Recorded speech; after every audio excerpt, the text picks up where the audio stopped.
Le Royal Rumble 2026, le Rumble qui a fait couler beaucoup d'encre. Et je vais pas vous mentir, mon avis est assez mitigé, mais on va en parler tout de suite. Rentrons directement dans le sujet. Parlons du Rumble féminin qui a ouvert donc la soirée. Le Rumble féminin qui pour moi était le meilleur Rumble de la soirée, et cela fait un temps que les Rumble féminins sont meilleurs que les Rumble masculins en général ces dernières années. Gagnante, Liv Morgan. Je vais pas vous mentir, c'est assez prévisible. Le Rumble était vraiment chouette à voir. Sol Ruka, excellente. Le retour de Brie Bella, je ne dis que oui. Et le reste, au niveau des entrées, je vais pas vous mentir, j'ai pas trop aimé. Enfin, les entrées, elles étaient un peu pas bâclées, mais j'ai envie de dire, c'était pas recherché. Dans le sens où tu fais rentrer Yoska et hop, juste après, tu fais rentrer Rhea Ripley, tu fais rentrer Charlotte Flair.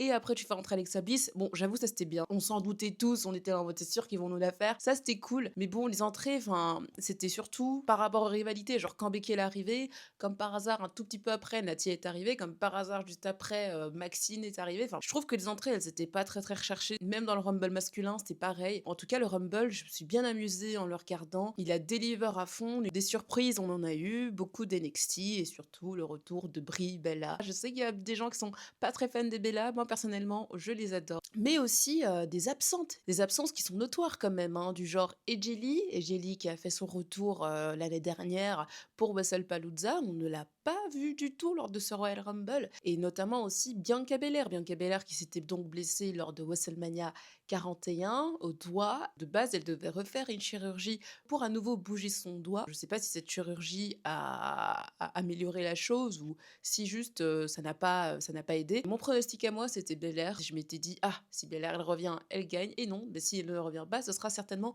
Liv Morgan. Et c'est donc Liv Morgan qui a gagné. Qui a par ailleurs aussi sorti Raquel. Hâte de voir comment ça va se construire la rivalité entre les deux. Rumble très sympa, victoire logique de Liv Morgan. Un peu trop prévisible, mais bon, c'est pas grave, c'était la bonne chose à faire, je dirais. Deuxième match de la soirée. Gunther face à AJ Styles. Si AJ Styles perdait, il devait donc prendre sa retraite. Et le match était très bon, même si je pense avoir plus kiffé leur match à Düsseldorf que le match ici en Arabie Saoudite. Mais le match était vraiment sympa. Énormément de storytelling, énormément de pression. C'était vraiment investi émotionnellement dans le match à fond pour AJ Styles. Il dit non, faut pas qu'il prenne sa retraite, faut pas qu'il perde. J'adore les deux catcheurs. Franchement, le fait que AJ Styles perde face à Gunther, ça ne me déplaît pas et ça ne me dérange pas. Et que Gunther soit le dernier opposant d'AJ Styles à la WWE ne me déplaît encore moins. Gunther est un worker exceptionnel. Il sort des matchs banger avec tout le monde. Bon, sauf Jey Uso, mais ça c'est une autre histoire. Personnellement, j'adore Gunther, je sais que beaucoup d'entre vous ne sont pas très fans. AJ Styles a donc perdu et a dû donc prendre sa retraite. Est-ce qu'il l'a vraiment prise? On ne sait pas. Sur le ring, il était un peu hésitant à enlever ses gants, mais moi je pense qu'il va surtout juste prendre sa retraite côté WWE et pourquoi pas aller vers de nouveaux horizons du genre la tienne,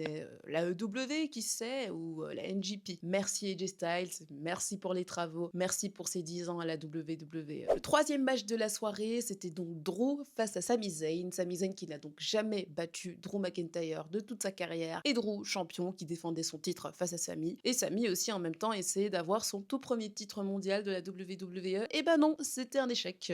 Sami Zayn a donc perdu une nouvelle fois face à Drew, ce qui fait donc 12-0. Et Sami Zayn n'aura donc jamais le titre WWE, enfin un titre mondial.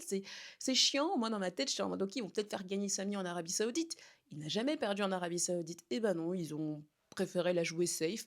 Pourquoi pas, c'est vrai que sur sa troupe de WrestleMania, c'est peut-être le mieux à faire. Mais bon, enfin, c'est un peu frustrant, tu vois. Quand t'es fan de Sami Zayn, t'as envie qu'il gagne un titre enfin, tu vois. T'es là en mode, t'as un peu le seum qu'il gagne plus de titres. Le match, je vais pas vous mentir, j'ai pas tant kiffé que ça. Je m'attendais à mieux de la part des deux. Je sais pas si c'est parce que j'étais un peu fatiguée, le Rumble, ça a pris toute mon énergie, toutes les émotions qu'il y a eu avec Gunther et AJ Styles. Enfin, je vous avoue que le match était pas tant investi que ça, et c'est dommage, pourtant j'aime vraiment les deux. C'est un match vraiment que j'attendais avec impatience, mais franchement je sais pas. Victoire de Drew, pas plus mal, hâte de voir ce qu'il va faire par la suite, même s'il est intervenu plus tard dans le Royal Rumble masculin. Et parlons-en de ce Royal Rumble masculin. Qu'est-ce que c'était que ce Royal Rumble masculin, putain de merde. Déjà, premier entrant au Bafemi, je dis oui à 1400%. En fait, ils nous avaient spoilé l'entrant numéro 1 lors de SmackDown, comme quoi ça allait être Braun Breaker. Au final, ils ont juste fait un switch. Certainement, Koba devait être numéro 2, ils l'ont mis en numéro 1 et que Braun Breaker donc est arrivé en numéro 2 et Braun Breaker s'est fait attaquer par un homme masqué. Triple H adore les hommes masqués. Je ne sais pas, il y en a eu combien dans l'année en 2025, mais il adore ça. Bref, un homme masqué attaque Braun Breaker, curb stomp. Ce dernier monte sur le ring, donc déclaré entrant dans le Rumble, et se fait éliminer en l'espace de 2 secondes par Oba Femi. Alors que Braun Breaker, je le rappelle, était je pense, le favori pour gagner ce Royal Rumble. On se disait pas, vas-y, ça allait être Reigns, tu vois. En mode, on se disait tous, vas-y, ils vont certainement faire gagner Breaker, il a tous ses chances de son côté. Eh ben non, ils nous l'ont mis à l'envers. En vrai, pourquoi pas, tu vois. J'aime bien qu'on challenge un peu ces pronostics un peu prévisibles, même si, bon, dès que Breaker s'est fait éliminer, on s'est dit, bon, ça va certainement être Reigns, et c'est Reigns, donc, qui a gagné le Royal Rumble. Mais bon, hâte de voir qui est le mystérieux attaquant de Braun Breaker. Est-ce Seth Rollins? Est-ce Austin Theory? Était-ce Logan Paul? Était-ce Adam Pearce? Qui est-ce? Ou est-ce un nouveau mec qui vient de débarquer et, à NXT ou quoi, une recrue qui essaie de se faire une place au main roster? Bref, ce sera le fil conducteur de Monday Night Raw. Hâte de voir comment ça va se faire. Bref, le Rumble dominé par Obafemi. Excellente performance de sa part, franchement. Mais le Rumble, je suis désolée, il n'y avait aucune surprise. Ok, il y a eu Powerhouse Hobbs, maintenant qui s'appelle Royce Keys. Même si, bon, on savait tous qu'il avait signé à la WWE. Mais le voir rentrer dans le Rumble, pourquoi pas, on s'y attendait pas. Des gens comme Laparca, Monsieur Iguana. Laparca, j'aime bien. Mais en fait, quand tu regardes en perspective, tu te dis putain, ils ont pas ramené Finn Balor pour des gens pareils. J'ai rien de personnel contre eux, je n'ai aucun souci avec eux. Finn Balor, il était pas dans le Rumble à cause d'eux, quoi. C'est fou de se dire ça. Kit Wilson, qui est ultra over actuellement, il aurait pu être dans le Rumble et je crois qu'il aurait eu une meilleure pop. Mais bon, ils en ont décidé autrement. T'avais toutes les grosses stars, elles sont arrivées vers la fin, à partir de je sais plus trop quel numéro. Enfin, Cody Rhodes, il est arrivé, je sais plus en quel numéro, bref, vers la moitié. Parlons un peu de l'élimination de Brock Lesnar. Qu'est-ce qui s'est passé? Brock Lesnar qui se fait éliminer durant l'entrée de Jey Uso, mais on en parle de ça?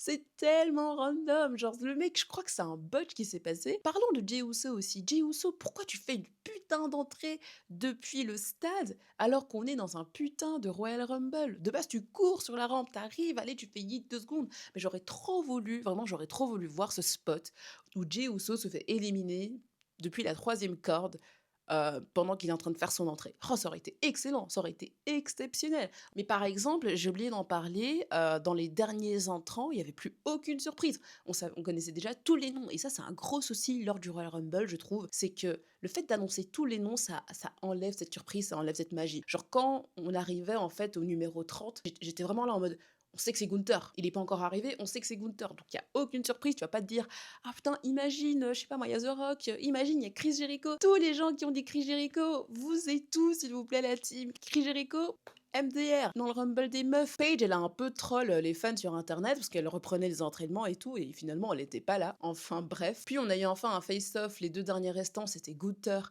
et Roman Reigns sur le ring. Beaucoup de soumission de la part de Gunther et après domination de Reigns. Et Reigns qui élimine Gunther. Et donc, Reigns est notre nouveau Royal Rumble winner de 2026, 11 ans après avoir remporté sa première victoire au Royal Rumble. Je sais pas trop ce que j'en pense, je vais pas vous mentir, je suis un peu en mode ah, un peu sur ma faim.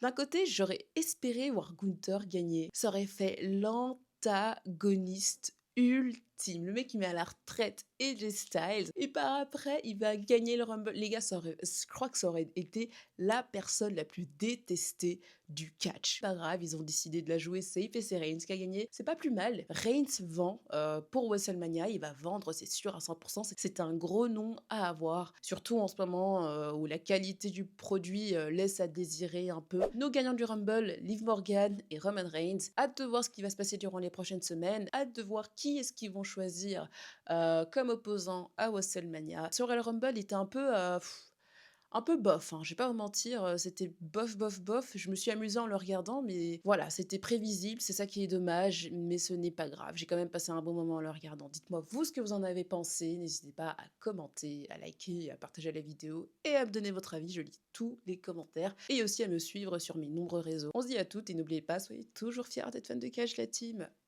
Bisous!